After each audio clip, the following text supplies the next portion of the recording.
Hi everyone, my name is Casey from Home Quarters, and at Home Quarters we specialize in customized marketing strategy to properly expose your unit for sale.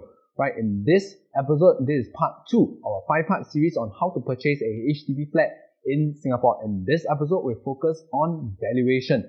Right, if this is your first time here, we highly recommend that you go back to our previous episode on the overview of the purchase of an HDB flat in Singapore, especially focus on the mode of financing that you have to check out before doing the valuation. Right, if this is not your first time, let's dive straight in.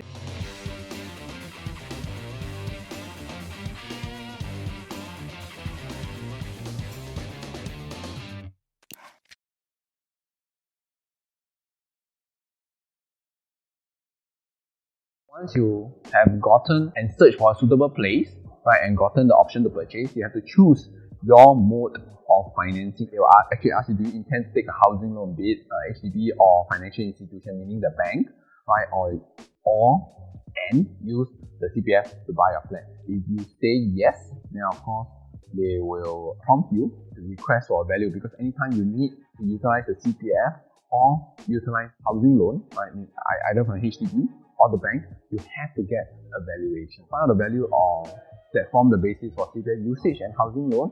You will need to pay a processing fee of $120. That is inclusive of the GST using your credit card. This step, the real estate salesperson can also help you do on behalf as well. You can do it yourself. So just press request.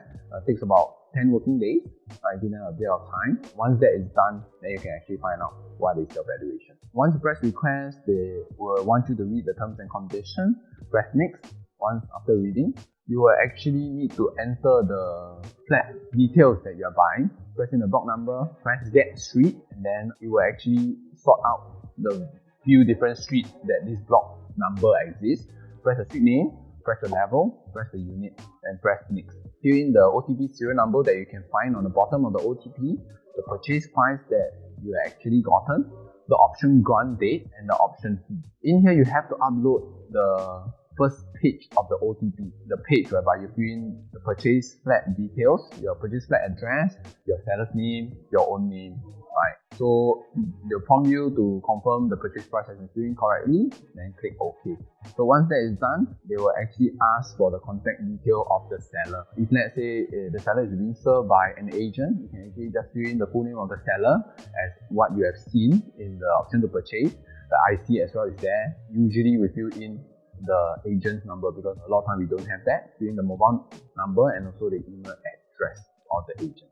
Next up, you have to fill in your own particular as well, right? This usually will be pre-filled already, right? Fill in your mobile, again, very importantly, your mobile number and email, right? Do make sure it's accurate. If, let's say there are other buyers, fill in their details. Then they will ask you the buyer relationship with the seller. Is any of the buyers related to any of the flat owner? Most of the time, there isn't, but if there is, then you just fill in accordingly. This step is part 4 review. Do review all the things that you have entered, make sure that everything is correct. So then they will prompt you as a payment summary page, right? They tell you how much is the processing fee, right? Grand total should be $120.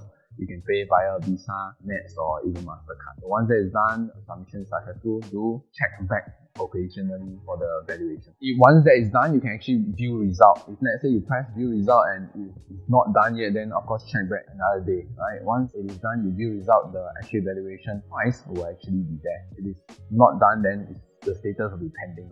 So once the valuation is done and then you decide to exercise, of course, physically write a check to the seller to exercise, right? You need to sign off on the option to purchase as well, or actually hand the option to purchase back to the seller. So this is how you apply for a valuation report and also pay for it online.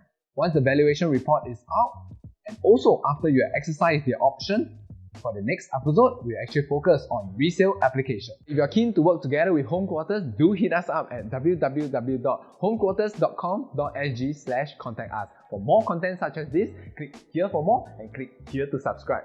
Thank you.